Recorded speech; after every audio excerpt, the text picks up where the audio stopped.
오늘 본문이 특별히 바울이 이제 BCD 안디옥에서 복음을 전하고 있잖아요. 그래서 사도행전 강해를 계속 쭉 하고 있는데 오늘은 은혜 안에 거하는 귀한 삶에 대해서 우리가 나누고 있는데 바울이 복음을 전했을 때 두 가지 반응이 나타나요. 첫째는 복음을 계속해서 듣고 싶어하는 수용성 있는 반응이 나타나요. 또 하나의 반응은 뭐냐? 복음을 거부하고 여러분 박해하는 반응이 나타나고 있어요. 그래서 오늘 42절에 보면 이렇게 시작을 하지요. 그들이 나갈새 사람들이 청하되 다음 안식일에도 이 말씀을 하라 하더라. 바울이 회당에서 복음을 전하는데 얼마나 여러분 은혜로운지 다음에 또 와서 전해달라고 그래요. 사실 이게 쉬운 것이 아니잖아요. 요즘 우리가 영상으로 예배를 드리는데 영상 한 번 보고 또 본다는 거 쉬운 것 아니에요. 그런데 지금 여기 BCD 안디옥에서 여러분 바울이 설교를 했는데 복음을 듣는 사람이 다음 주에 또 와서 해달라는 거예요. 44절에 보면 여러분 또 이러한 반응이 나오잖아요. 그 다음 안식일에 온 시민이 거의 다 하나님의 말씀을 듣고자 하여 모였다. 정말로 어떻게 해요? 한 주 후에 전부 다 나왔다라는 거예요. 물론 이것은 여러분 사도행전을 기록한 누가의 과장법이죠. 하고 싶은 의도는 많은 사람이 왔다 이러한 말이 되겠죠. 어떻게 회당에 그 도시 모든 사람이 다 들어가겠어요? 다 들어갈 수는 없지요. 아무리 작은 마을 도시라 할지라도. 그럼에도 불구하고 많은 사람이 왔다라는 것이죠. 이만큼 복음에 대해서 열린 마음을 가지고 듣고 싶은 사람이 있었다라는 겁니다. 그런데 반대의 반응도 있어요. 여러분 오늘 말씀 특별히 45절에 보면 이러한 반응이 나와요. 유대인들이 그 무리를 보고 시기가 가득하여 바울이 말한 것을 반박하고 비방하거늘 그랬어요. 유대인들은요 불편해요. 그래서 바울이 말하는 것을 반박을 해요. 바울을 거부하는 것은 아니에요. 그럼 바울이 뭘 이야기했어요? 바울은 복음을 이야기했어요. 복음이 뭐예요? 우리가 지난주까지 살펴본 것처럼 구약의 모든 역사를 다 이야기했어요. 긴 설교를 한 거예요. 언약을 맺으신 그 하나님이 또 신약 성취를 이야기한 거예요. 성취하신 하나님이라는 거죠. 그 언약하시고 언약을 성취하신 분이 누구냐? 예수님이라는 거예요. 예수님을 통하여서 우리에게 구원을 주었는데 누구든지 예수님을 믿으면 다 죄 사함 받고 구원받는 믿음으로만 의로워지는 은혜의 복음을 전하고 있는 거예요. 그런데 사람들이 이 비밀을 깨닫고 전부 바울에게로 귀를 기울이고 따라갑니다. 그런데 거기에 있는 여러분 회당장과 유대인들은 어떤 사람들이에요? 율법에 능통한 사람들이에요. 율법으로 말하여 구원 얻는다, 행으로 말하여 구원 얻는다 주장을 하고 할례를 주장하고 있는데 갑자기 예수를 믿어 구원받는다고 그러니까 자기들의 정통 교리와 자기들의 신념하고 다른 거예요. 그러니까 반대할 수밖에 없지요. 그래서 이들을 핍박하고 내어 쫓기로 작정을 하는 겁니다. 더 극명한 반응을 보면은 이방인들도요, 이 사건을 통하여서 48절에 보면 이러한 반응을 또 보이고 있어요. 이방인들이 듣고 기뻐하여 하나님의 말씀을 찬송하며 영생을 주시기로 작정된 자는 다 믿더라 그랬어요. 오히려 이방인들은 복음을 듣고 기뻐하고 있어요. 믿고 있어요. 그리고 작정된 자들은, 영생으로 작정된 자는 다 믿더라 이러한 이야기가 나와요. 그런데 또 다른 반응이 나오죠. 50절에 보게 되면은 전혀 다른 반응이 나와요. 이에 유대인들이 경건한 귀부인들과 그 신의 유력자들을 선동하여 바울과 바나바를 박해하게 하여 그 지역에서 쫓아내니, 유대인들은요 바울에게 모든 관심이 쏠리는 것을 보고 시기가 일어났어요. 그리고 기득권을 놓치게 되었다고 생각을 하니까 자기 힘으로 안 되니까 경건한 여러분 귀부인들을 충동질하는 거예요. 당신 남편 정치인이지, 당신 남편 권력 있지, 이야기 좀 해서 저 바울 바나바 좀 이 말에 쫓겨나게 해줘. 그래 충동질해서 지금 바울 일행을 이 BCD 안디옥에서 몰아내고 있는 장면을 보게 되는 겁니다. 내 힘으로 안 될 때 뒤에서 모사 트는 것 예나 지금이나 어디나 다 있어요. 못된 짓들이거든요. 이런 일이 얼마나 많은 비일비재하는지 몰라요. 하나님은요 이런 걸 기뻐하지 않으셔요. 그런데 이러할 때 바울과 바나의 반응을 보면 더 놀라운 반응을 보입니다. 그럼 이때 이들은 어떻게 하느냐? 46절에 보면 절대로 주눅들지 않습니다.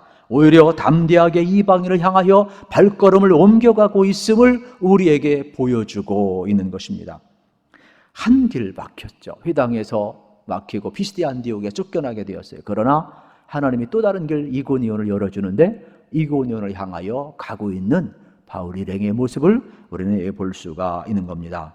이만큼 똑같은 복음인데 반응이 다 달라요. 여러분들은 어떠한 반응을 보이면서 하나님 앞에 살아가고 있습니까? 정말로 오늘 우리가 하나님의 말씀 앞에, 여러분 하나님의 말씀 앞에 온전한 반응을 보이면서 우리가 참 신앙을 가지고 살았으면 참 좋겠어요. 그러면 이렇게 은혜 안에 거해야 되는데, 여러분 은혜의 삶이란 뭐냐? 문자적으로 이야기하면 값없이 주시는 하나님의 은혜, 여러분 선물이 되겠지요. 이걸 더 구체적으로 이야기하면 은혜는 하나님의 용서예요. 누가 용서할 수 있느냐? 사랑하는 사람만이 용서할 수 있어요. 하나님이 모든 사람이 죄를 범하며 하나님의 영광에 이르지 못한 우리를 사랑하셨어요. 그래서 용서하신 거예요. 그 용서의 여러분 한복판이 누구냐? 예수 그리스도예요. 그 십자가를 통해서 용서하시고 부활을 통하여서 믿는 자들에게 영원한 생명을 주신 것이죠. 이 은혜 안에 거하는 자가 하나님의 백성임을 우리에게 가르쳐 주고 있어요. 그래서 이 은혜를 받아들이고 이 은혜의 삶을 살고 이 은혜를 누리고 주님과 동행하다가 이것을 전하다가 하나님 부르시는 그날 천국 가는 것이 우리 그리스도인의 정의예요. 여러분 이렇게 바울은 이 길을 지금 걸어가고 있는 거예요. 그러면서 은혜 안에 거하기 위해서 우리에게 몇 가지 권고를 하는데, 첫째, 은혜 안에 거하기 위해서 우리 그리스도인들은 어떻게 하느냐? 항상 여러분 참된 복음을 사모해야 하는 것입니다. 설교는 두 가지 차원을 항상 생각을 해야 합니다. 설교는 신원 운반인데 첫째는 하나님의 말씀이라는 사실이에요. 그리고 또 하나는 사람의 측면을 고려해야 해요. 그래서 하나님의 말씀을 듣는 사람을 이해해야 하고 그들을 배려해야 돼요. 그래서 이 세상을 살아가는 동안 어떻게 하나님의 말씀을 가지고 우리 세상 속에서 삶의 자리 속에서 살아갈 것인가를 배려하며 적용하면서 말씀을 전해야 하는 것입니다. 이러한 균형을 가져야 여러분들이 하나님 말씀 설교를 잘 이해할 수가 있습니다. 그러면 지금 바울이 증언하는 내용을 보게 되면은 43절을 다시 보게 되면은 이러한 내용이 나오죠. 회당의 모임이 끝난 후에 유대인과 유대계 입교한 경건한 사람들이 많이 바울과 바나바를 따르니 두 사도가 더불어 말하고 항상 하나님의 은혜 가운데 있으라 권하니라 그랬어요. 여러분 많은 사람들이 지금 바울과 바나바를 따라요. 그래서 이 순수한 복음을 듣고 긴 설교잖아요. 여러분 긴 설교 뭘 그렇게 재밌겠어요? 그리고 바울은 여러분이 잘 아는 것처럼 학자들에 의하면 설교 잘 못했대요. 글은 아주 능통하고 잘 썼지만 어쨌든 그걸 받아들이든 안 받아들이든 참고를 해보면 뭐 구약의 긴 내용 또 긴 설교, 우리는 뭐 30분 1시간도 참기 어려운데 이 사람들 얼마나 긴 시간을 견뎌냈겠어요. 그런데도요 하나님의 말씀이기 때문에 그들은 들었어요. 변화가 일어났어요. 영접하기 시작을 하는 거예요. 그러니까 변화와 역사는 하나님의 말씀이기 때문에 일어나는 거예요.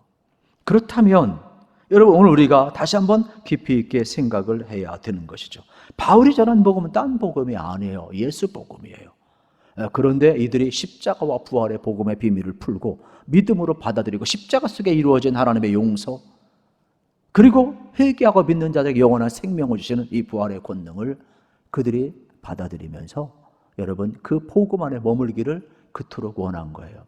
우리 아이들 기를 때 책 읽어주면 또 읽어줘, 또 읽어줘, 또 읽어줘. 잠도 안 자고 막 그러잖아요. 그런 것처럼 하나님의 말씀을 들으면 들을수록 또 듣고 싶고 또 듣고 싶고. 지금 여기에 있는 사람들이 이렇게 긍정의 반응을 보이고 있어요. 그래서 복음 앞에 열린 마음을 가질 때 여러분이 소통할 수가 있죠. 이 소통을 영어로 커뮤니케이션이라고 이야기를 하잖아요. 그러면 이 소통은 내가 가지고 있는 생각이나 어떤 정보, 이러한 느낌들을 전부 나눌 때 말로 나누고 글로 나누고 소리로 나누고 여러분 또 표정으로 또 몸짓으로 다 주고받을 수가 있는 것이죠. 그런데요 서로 소통할 때 서로 믿지 아니하면 마음이 딱 닫혀버려요. 아무 소리도 안 들려요. 그러나 서로 믿어버리면 표정만으로도 딱 알아요. 서로 글 주고받아도 진심을 다 알아요. 몸짓으로도 다 알아요. 여러분, 하나님과의 관계도 마찬가지. 하나님 우리 사랑했는데 여러분, 우리가 하나님을 믿으면 소통할 수가 있어요. 하나님을 믿지 않으면 마음이 딱 다치기 때문에 복음이 안 들려와요. 그래서 하나님 앞에 나아갈 때 믿음으로 나가야 되는데, 우리가 히브리서 11장 6절을 암송해야 될 중요한 이유가 여기에 있는 거예요. 믿음 없이는 하나님을 기쁘시게 하지 못하노니 하나님께 나간 자는 반드시 그가 계신 것과 또한 그가 자기를 찾는 자들에게 상 주시님을 믿어야 할지니라. 여러분, 믿음만이 여러분 하나님을 기쁘시게 할 수가 있어요. 그럼 여러분들 하나님 앞에 여러분 믿음으로 나아가시기를 축복합니다. 우리는 하나님의 살아계심을 믿습니다. 그리고 하나님 살아계신 하나님 앞에 기도할 때 응답 주심을 믿는 것입니다.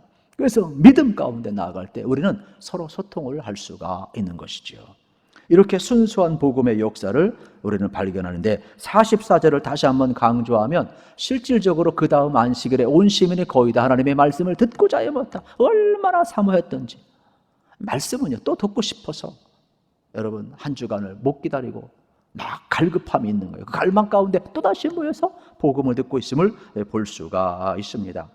성령의 역사라는 것은 이렇게 바울과 바나바를 통하여서 끊임없이 여러분 복음을 전하게 할 때 수많은 사람들이 듣게 되는 장면을 발견할 수가 있습니다. 그러면 사도행전 강해를 통해서 우리가 듣지만은 사실 개인 설교지만은 핵심은 예수 복음이에요.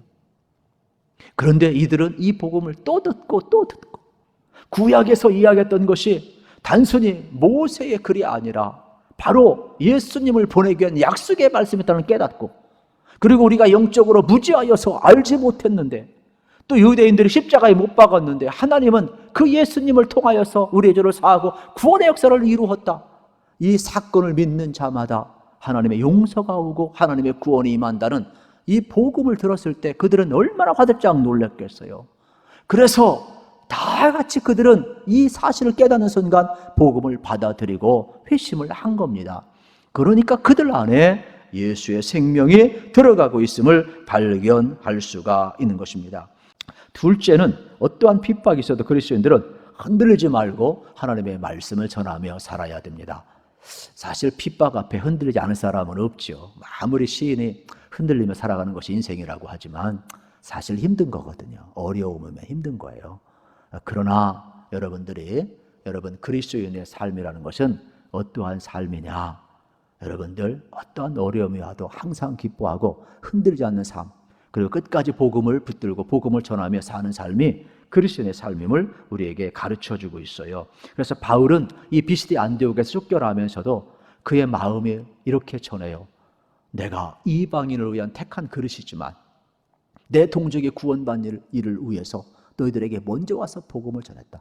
그런데 너희들이 거부하니까 하나님께서 나를 사용하셔서 이방인의 길로 걸어간다. 그러면서도 그는 이 사도행전 곳곳에서 그의 마음을 토해내요. 로마서 특별히 9장 3절만 오늘 소개를 하면, 나의 형제 곧 골육의 친척을 위하여 내 자신이 저주를 받아 그리스도에게서 끊어질지라도 원하는 바로라. 모세의 기도하고 똑같잖아요. 하나님, 내 민족을 구원해 주세요.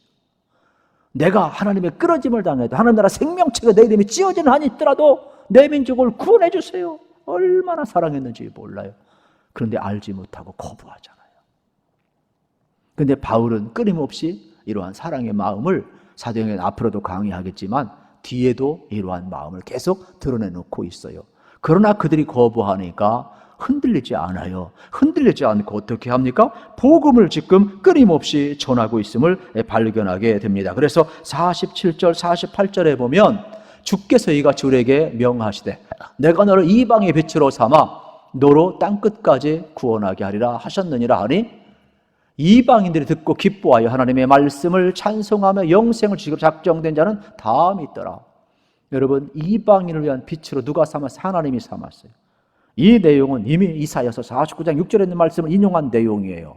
그런데 이 말씀을 바울을 통해 이루어가고 있어요. 바울은 비시디 안독에서 거부하였지만은 다시금 이고니온으로 가며 여러분 이방인들에게 복음을 전할 때 그들은 이 복음을 듣고 기뻐하고 있어요. 어느 정도 기뻐하느냐? 이 복음이 여러분 유대인만을 위한 복음인 줄 알았는데 우리를 위한 복음이고 우리는 예수님을 알지 못했는데 예수님을 통하여 우리의 모든 죄가 다 용서받고 이 복음을 받아들이는 자, 우리 이방인들에게도 구원을 주시고 하나님의 자녀된 권세를 주신다고 하니 얼마나 기뻐하겠어요. 그래서 이방인들이 우리에게도 임한 구원을 보면서 기뻐하고 있음을 발견하게 되는 것입니다. 그래서 성경은 뭐라고 이야기를 합니까? 영생을 주시기로 작정된 자는 다 믿었더라 이야기를 하고 있어요. 그러면 여기에는 아주 독특한 내용이 나와요. 무슨 내용이냐? 47절에 구원이라고 이야기하는데 46절과 48절에는 이걸 영생으로 표현을 해요. 그러니까 구원은 여러분 우리가 죄사함 받고 건짐을 받는 거잖아요. 이거 똑같은 거예요. 영생으로 표현한 영생은 뭐냐? 영원한 하나님의 생명, 멸하지 않는 하나님의 생명이 여러분 예수님을 믿고 영접할 때에 우리 안에 자리를 잡는다라는 거예요. 그러니까 하나님의 생명이 우리 안에 자리 잡는 게 영생이라는 거예요. 누구든지 예수님을 믿으면 예수님 안에 영원한 생명이 있기 때문에 죽어도 다시금 살고 영원히 천국에서 영생 복락을 누리는 은혜를 우리에게 주신다라고 약속하고 있는 것이죠. 이 엄청난 비밀을 지금 바울이 여러분 이방인에게 전할 때 이들이 이 복음을 받아들이고 있어요. 그러면서 여기에서 독특한 내용은 뭐냐면 이러한 내용이죠. 영생을 얻기로 작정된 자는 다 믿었더라. 이 말은 믿지 않는 자가 있다는 전제를 이야기하는 거예요. 앞부분에서 말씀을 드린 것처럼 복음이 전파될 때 복음을 받아들이는 수용성 있는 사람도 있지만 복음을 거부하는 사람도 있다는 거예요. 그런데 우리가 되돌아보니까 영생을 믿기로 작정된다는 다 믿었다는 말은 뭐냐면 이러한 내용이에요. 우리가 복음을 읽고 여러분 깨닫고 마음이 확 열려서 여러분이 십자가 부활의 복음을 받아들였어요. 그리고 하나님의 그 사랑과 하나님의 용서를 받아들였어요. 은혜 안에 거하고 보니까 나 된 것이 하나님의 은혜구나. 그리고 내가 이렇게 구원받은 것은 내 의가 아니라 하나님의 예정하심과 하나님의 섭리하심이구나. 그래서 하나님의 그 예정하심과 섭리에 감사하며 기뻐하는 것이 되겠죠. 이때 하나님의 예정을 이야기하는 거예요. 그런데 그 이상 성경은 말하지 않아요.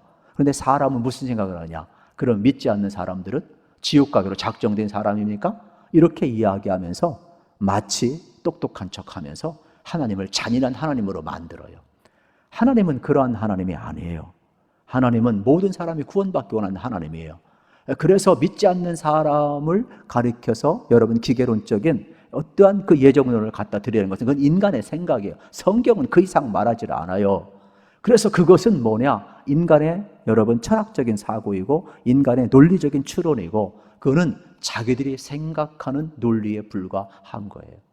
그래서 성경은 철저하게 여러분 뭐라고 이야기해요? 하나님은 모든 사람이 다 구원받기 원해요. 우리는 그걸 몰라요. 그래서 복음을 전하는 거예요. 그러나 복음을 전하면 구원받기로 작정된 자들은 전부 다 믿었더라라고 이야기를 하는 거죠. 저도 그렇고 여러분도 그렇고 하나님의 은혜로 구원받았어요. 그러므로 앞으로도 여러분 수많은 사람들 하나님 앞에 돌아와야 하는데 여러분의 삶을 통하여서 구원받기로 작정된 자가 다 돌아오는 역사 나타나도록 끊임없이 증인의 사명을 잘 감당하시기를 우리 주님의 이름으로 축복합니다. 그리고 이 역사가 49절에 나타나 주의 말씀이 여러분 그 지방에 두루 퍼지니라 그랬어요. 그런데 이 일을 시기하는 사람이 50절에 있다고 그랬잖아요. 그래서 또 반대로 뭐라고 합니까? 여러분 50절에 보게 되면은 바울과 바나바 일행을 쫓아내고 있는 장면을 보게 되는 것이지요. 결국 이렇게 여러분 기득권을 잃어버렸다 생각하고 질서를 어지럽혔다 생각하고 자기들 신념과 교리와 다르다고 생각을 해서 유대인들이 바울 일행을 내쫓고 있음을 발견하게 되는 것입니다. 세 번째로 우리가 생각하게 될 것은 그리스도의 은혜 안에 거하기 위해서는 항상 성령 충만함을 여러분들이 받으셔야 돼요. 그래서 성경 속에서는 여러분 계속해서 뭐라고 결론을 내리느냐? 51절, 52절에서 이렇게 마지막 권면을 합니다. 같이 한번 읽겠습니다. 두 사람이 그들을 향하여 발에 티끌을 떨어버리고 이고니온으로 가거늘 제자들은 기쁨과 성령이 충만하니라. 아멘. 여러분 항상 그리스도인은 기쁨이 충만해야 하는데 그 가능한 것은 성령 충만할 때 가능한 거예요. 그러면 바울과 바나바도 성령 충만했으니까 모든 핍박을 이기는 거, 어려움을 이기는 거예요. 항상 기뻐할 수가 있었던 것이죠. 저도 그렇고 여러분도 그렇고 오늘 마찬가지. 세상은 어렵습니다. 어려움이 있습니다. 아픔도 있고 눈물도 있고 내 뜻대로 안 되는 일이 얼마나 많아요. 그러나 상황과 상관없이 성령 충만하면 하나님 안에서 기뻐할 수 있다라니까요. 눈물을 흘리면서도 하나님 주신 그 희락을 누릴 수가 있다니까요. 그래서 하나님 주신 그 은혜 가운데 우리가 거하려면 방법이 없어요. 하나님의 영의 충만함은 미완료형이라고 그랬어요. 그래서 계속해서 한 번 받는 체험으로 끝나는 것이 아니라 그 안에 거해야 되고 유지해야 되고 원해야 되고 인정해야 되고 성령님을 환영하고 인정하고 의지하고 성령님을 따라가고 순종할 때 여러분 우리의 삶은 성령 충만함을 유지할 수가 있는 것이지요. 그래서 성경은 끊임없이 이 미완료형 시제로 쓰고 있음을 우리에게 가르쳐주고 있는 겁니다. 그런데 독특한 내용이 하나 나와요. 바울 일행이 회당에서 발에 먼지 티끌을 다 털어버려요. 이런 행위는요, 유대인들이 정결 예식이거든요. 사업상 또 업무가 있어서 이방 지역을 갔다 와요. 그러면 부정한 땅, 이방 땅을 밟았다 그래가지고 집에 돌아올 때는 경계선이나 집에 돌아와서 발에 먼지를 다 털어버리는 정결 예식의 풍습이 있는 거예요. 그러면 지금 바울과 바나바가 어디에 사고 있어요? 회당에 사고 있어요. 적어도 회당은 여러분 그 당시 기득권을 가졌던 디아스포라 유대인들이 있었단 말이에요. 그러면 이들은 자기들의 선민이고 하나님의 백성이라고 생각하는데 바울이 발에 이 티끌을 털어버렸다는 것은 뭐냐? 이러한 내용이에요. 당신들이 아브라함의 후손이라고, 당신들이 유대인이라고, 선민이라고 복음을 거부하면 이제는 당신들은 이방인과 똑같은 거야. 이제는 하나님과 관계가 없어. 구원과 관계가 없어. 먼지를 털어버리는 거예요. 그리고 단호하게 그 자리를 돌아서서 이고니온으로 가고 있음을 발견하게 되는 거 엄청난 충격적인 사건이죠. 그러므로 여러분 지금 예수 믿는 사람의 특징 바울과 바나바를 통하여서 우리에게 보여주는데 바로 어떠한 상황 속에도 기뻐하는 존재라는 것을 우리에게 가르쳐주고 있습니다. 그러면 이 기쁨은 오늘 예수님 안에 있음을 발견해야 돼요. 그래서 이 사도행전의 결론은 그런 겁니다. 성령의 역사는요, 지금 바울만 이방인의 여러분 증인으로 삼은 것이 아니죠. 오직 성령이 너희에게 임하시면 너희가 권능을 받고 예루살렘 온 유대와 사마리아 땅끝과 내 증인이 되리라 그랬거든요. 그러니까 성령의 역사는 어디까지 가느냐? 방언의 역사, 신유의 역사, 여러분 또 하나님의 임재의 역사뿐만 아니라 실질적으로 복음을 복음되게 하고 복음을 전하게 해요. 그리고 복음의 증인으로 살게 해요. 그리고 어떠한 어려움 가운데서 기쁨 가운데 살게 하는 거예요. 이게요 성령의 여러분 은사예요. 성령의 역사는 이렇게 다양하게 나타나고 있어요. 이제 결론을 내립니다. 여러분 어려운 세상 우리가 살아갑니다. 하나님의 영으로 충만하셔서 정말 여러분들이 순수한 복음을 사모할 수 있기를 우리 주님의 이름으로 축복합니다. 그래서 십자가와 부활의 복음을 붙들고 여러분 살아가셔야 돼요. 그리고 우리가 정말 하나님의 은혜를 이렇게 받았고 하나님의 사랑과 용서를 받았으니까 어떠한 삶을 살아가야 되겠습니까? 세상 앞에 흔들리지 말아야 돼요. 어떤 어려움이 와도 흔들리지 않기를 축복합니다. 그리고 성령 충만함을 받으셔서 여러분이 기쁨 가운데 살아가셔서 하늘 백성, 저 그리스도인들은 뭐 때문에 이렇게 기뻐할까? 저 그리스도인들은 이 어려운 시대에 뭘 그렇게 하늘의 소망을 들고 살까? 여러분 우리 안에 성령님이 계셔야만이 기쁨으로 살아갈 수가 있어요. 여러분 속에 살아계신 하나님이 여러분 세상 사람들에게도 보여지고 그래서 우리를 통해서 여러분 많은 복음의 역사와 또 구원의 역사가 또 회심의 역사가 다시 한번 불같이 일어나기를 우리 주님의 이름으로 축복합니다.